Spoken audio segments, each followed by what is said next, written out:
새벽 기도회에 참석하신 여러분들을 환영합니다. 오늘은 6월 6일 월요일 둘째 날입니다. 제목은 요셉을 향한 공격이라는 제목으로 함께 말씀을 나누겠습니다. 다 함께 기도하고 시작하겠습니다. 아버지 하나님, 우리의 아침을 주님 깨워주시고 또 먼저 하나님의 말씀으로 하루를 시작할 수 있는 귀한 특권을 허락해 주셨음을 주님 감사드립니다.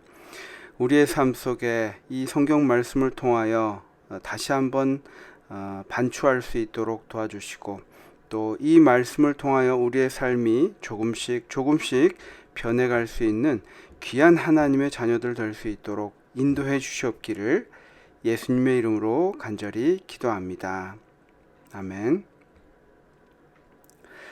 여러분 반갑습니다. 오늘은 요셉을 향한 공격이라는 제목으로 우리가 요셉 두 번째 시간을 갖고자 합니다. 여러분 본문을 다 한번 읽어 보셨겠지만 특별히 중요한 성경 구절인 19절부터 28절까지 제가 세번역 성경으로 좀 읽어보도록 하겠습니다. 19절부터 28절까지입니다. 그들은 서로 마주보면서 말하였다. 야, 저기 꿈꾸는 녀석이 온다. 자, 저 녀석을 죽여서 아무 구덩이에나 던져놓고 사나운 들짐승이 잡아먹었다고 하자. 그리고 그 녀석의 꿈이 어떻게 되나 보자. 루벤이 이 말을 듣고서 그들의 손에서 요셉을 건져내려고 그들에게 이렇게 말하였다. 목숨만은 해치지 말자. 피는 흘리지 말자. 여기 들판에 있는 구덩이에 그 아이를 던져넣기만 하고 그 아이에게 손을 대지는 말자. 루벤은 요셉을 그들에게서 건져내서 아버지에게 되돌려 보낼 생각으로 이렇게 말한 것이다. 요셉이 형들에게로 오자 그들은 그의 옷, 곧 그가 입은 화려한 옷을 벗기고 그를 들어서 구덩이에 던졌다. 그 구덩이는 비어있고 그 안에는 물이 없었다. 그들이 앉아서 밥을 먹고 있는데 고개를 들고 보니 마침 이스마엘 상인 한 떼가 길르앗으로부터 오는 것이 눈에 띄었다. 낙타에다 향품과 유향과 몰약을 싣고 이집트로 내려가는 길이었다. 유다가 형제들에게 말하였다. 우리가 동생을 죽이고 그 아이의 피를 덮는다고 해서 우리가 얻는 것이 무엇이냐? 자, 우리는 그 아이에게 손을 대지는 말고 차라리 그 아이를 이스마엘 사람들에게 팔아넘기자. 아무래도 그 아이는 우리의 형제요 우리의 피부치이다. 형제들은 유다의 말을 따르기로 하였다. 그래서 미디안 상인들이 지나갈 때에 형제들이 요셉을 구덩이에서 꺼내어 이스마엘 사람들에게 은 20냥에 팔았다. 그들은 그를 이집트로 데리고 갔다. 여러분 오늘 주제는 요셉을 그들의 시기심으로 인해서 그의 가족임에도 불구하고 형제임에도 불구하고 잔인한 일을 행하는 이 형제들의 모습을 우리가 확인할 수 있습니다.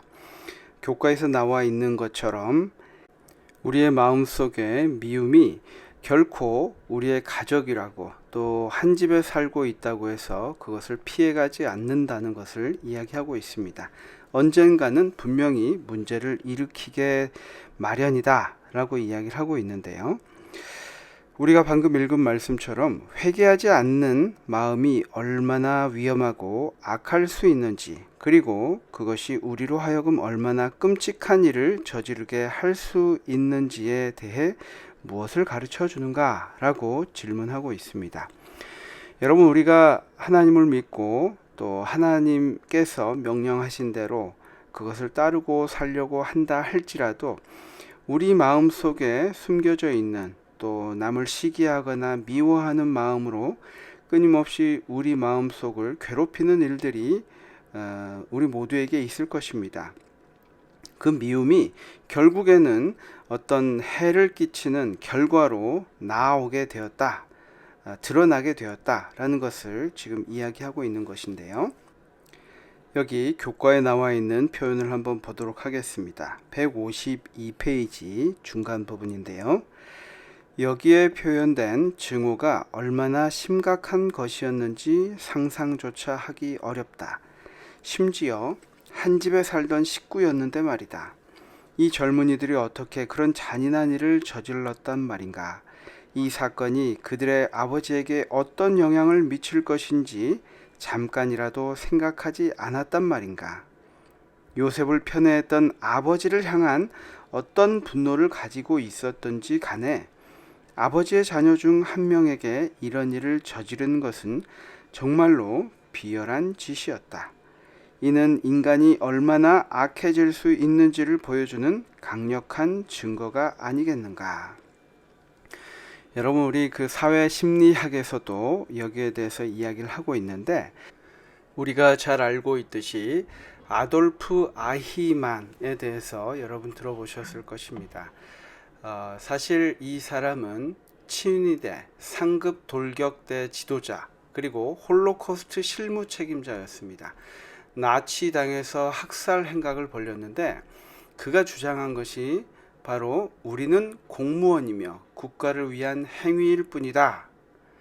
500만 명의 유대인을 열차에 태워 또 강제 수용소로 보내고 죽이는 그 일을 했던 이 사람이 그냥 우리는 공무원이고 국가를 위한 행위일 뿐이기 때문에 더한 일도 서슴없이 할 수 있다라는 논리를 내세웠던 사람입니다.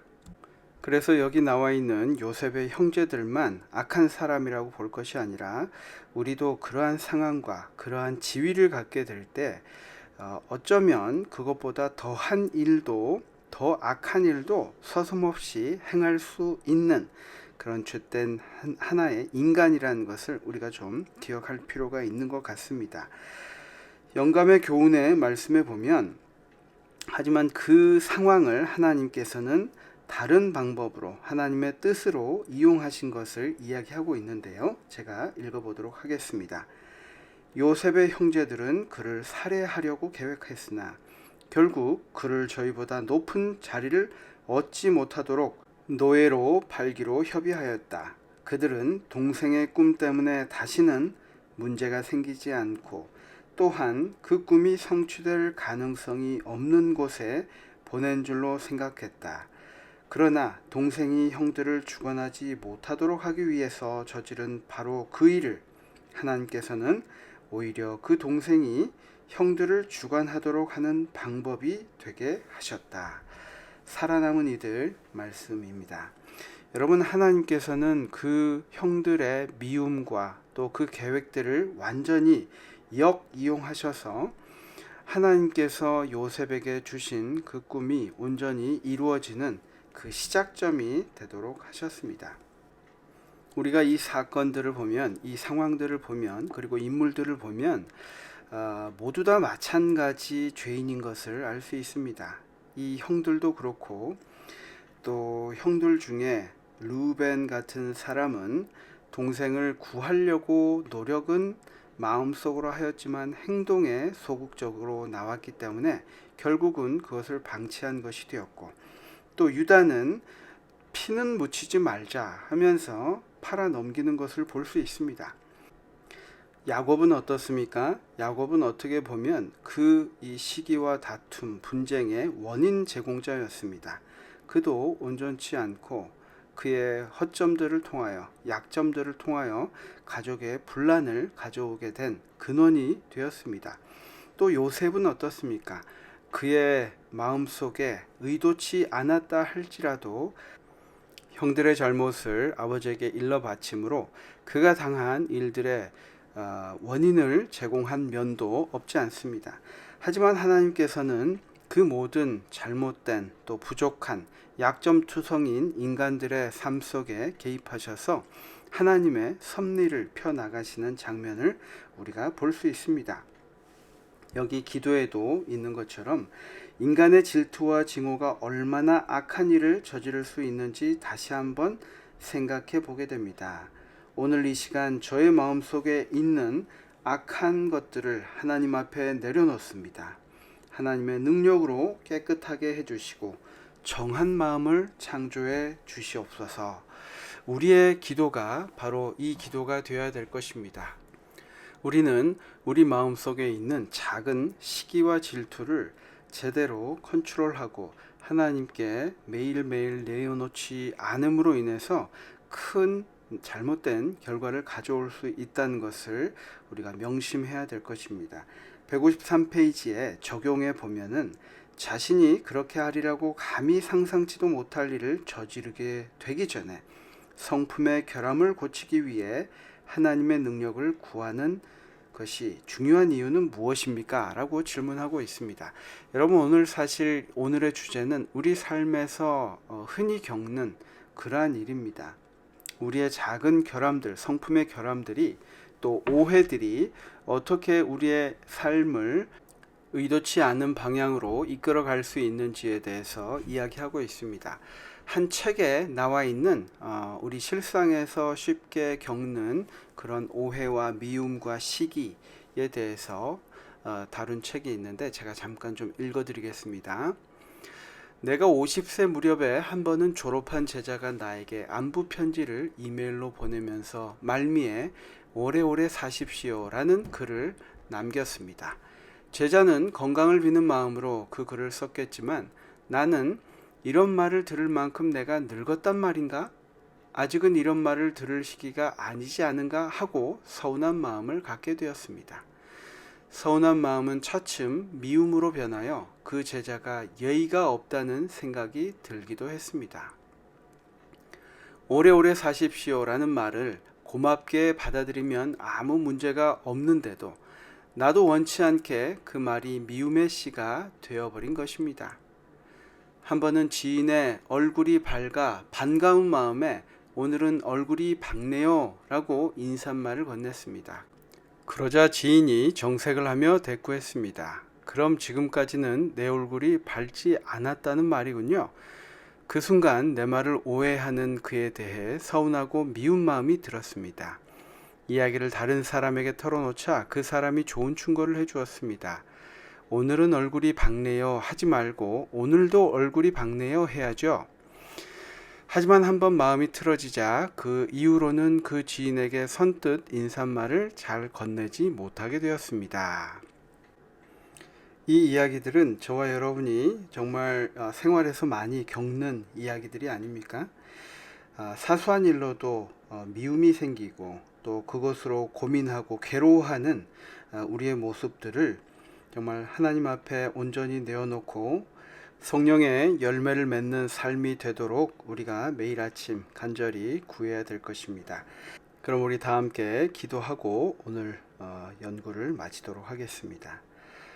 감사하신 저희들의 아버지 하나님, 정말 사소한 것으로도 우리의 마음은 남을 미워할 수 있고 남뿐만 아니라 함께 사는 가족들과 혈육들조차도 우리가 그렇게 미워할 수 있다는 것을 다시 한번 확인하며 우리의 죄성을 깨닫게 됩니다. 주님, 우리의 마음을 주님께 내어놓고 주님의 성령께서 하시는 대로 우리가 순종하고 그 말씀에 따를 수 있는, 결단할 수 있는 그러한 하루가 되도록 인도해 주옵기를 예수님의 이름으로 간절히 기도합니다. 아멘. 오늘 하루도 행복하고 또 승리하는 하루 되시기 바랍니다. 내일은 유다와 다말이라는 주제로 또 공부하도록 하겠습니다. 내일 뵙겠습니다. 감사합니다.